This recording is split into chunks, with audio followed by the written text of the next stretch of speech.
নমস্কার বন্ধুরা, welcome to tasty বাইটসে অনেক অনেক স্বাগত। আজ আমি একটা চিকেনের রেসিপি নিয়ে হাজির। আজ আমি চিকেন ঘি রোস্ট বানিয়ে দেখাবো। এটা খেতে খুব সুস্বাদু হয়ে থাকে। এটা পোলাও, লুচি, পরোটা, নান, ফ্রাইড রাইস সব কিছুর সাথেই খেতে ভালো লাগে। চিকেন ঘি রোস্ট বানাতে প্রথমে আমি একটা মশলা বানিয়ে নেব। গ্যাস জ্বালিয়ে কড়াইতে প্রথমে সামান্য জিরে, ধনে, সামান্য মেথি, গোলমরিচ, সামান্য মৌরি ও কয়েকটা শুকনো লঙ্কা দেব। মশলাটা আমি শুকনো ভেজে নেব। মশলাটা আমার ভাজা হয়ে গেছে। এবার মশলাটা ঠান্ডা হলে একটা মিক্সিং জার নিয়ে তাতে সামান্য জল দিয়ে একটা পেস্ট বানিয়ে নেব। মশলাটা আমার পেস্ট করা হয়ে গেছে। এবার আমি চিকেন ম্যারিনেট করব। প্রথমে আমি চিকেনে দেব স্বাদ অনুযায়ী লবণ, কাশ্মীরি লঙ্কার গুঁড়ো,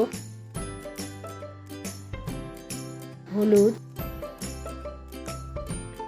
আদা রসুন বাটা, টক দই আর দেবো পেস্ট করা মশলাটা। এরপর একটা পাতিলেবুর রস দিয়ে দেব।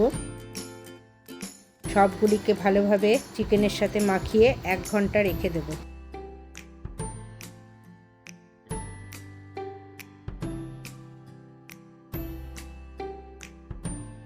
এরপর একটা পাতিলেবুর রস দিয়ে দেব।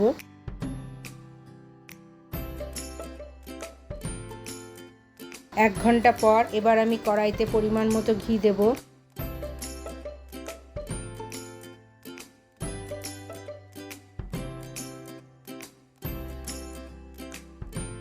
ঘি গরম হলে পেঁয়াজ কুচি দিয়ে দেব। পেঁয়াজটা হালকা করে ভেজে নেব।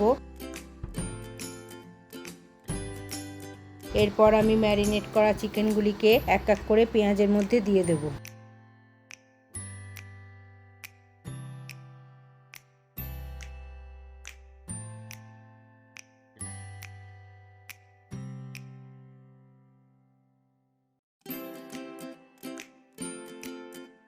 ম্যারিনেটের বাকি মশলাগুলিও দিয়ে দেব।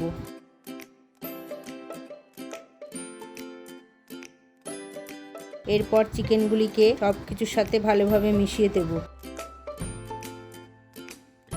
এই সময় গ্যাসের জোর মিডিয়াম টু লোতে থাকবে। এইভাবে চিকেনগুলিকে আস্তে আস্তে করে কষে নেব। ধীরে ধীরে চিকেনগুলি দইয়ের জলে সেদ্ধ হয়ে আসবে। এবার চিকেন থেকে ঘি ছাড়তে শুরু করেছে।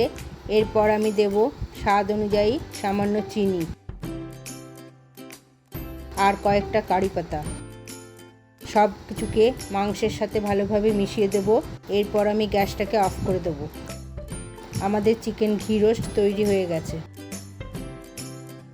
এবার একটা সার্ভিং ডিশ নিয়ে তাতে পরিবেশন করব গরম গরম চিকেন ঘি রোস্ট। আমার এই রেসিপি যদি আপনাদের ভালো লেগে থাকে তবে অবশ্যই বাড়িতে ট্রাই করুন। আর আমার চ্যানেলটাকে সাবস্ক্রাইব করে নিজের বন্ধুবান্ধব, আত্মীয় পরিজন সকলের কাছে শেয়ার করবার অনুরোধ রইল। যখনই আমি নতুন কোনো ভিডিও আপলোড করব সবার আগে আপনাদের কাছে নোটিফিকেশন চলে যাবে। আজ তাহলে এখানেই শেষ। আবার দেখা হবে অন্য আরেক দিন। সকলেই সুস্থ থাকুন, ভালো থাকুন। ধন্যবাদ।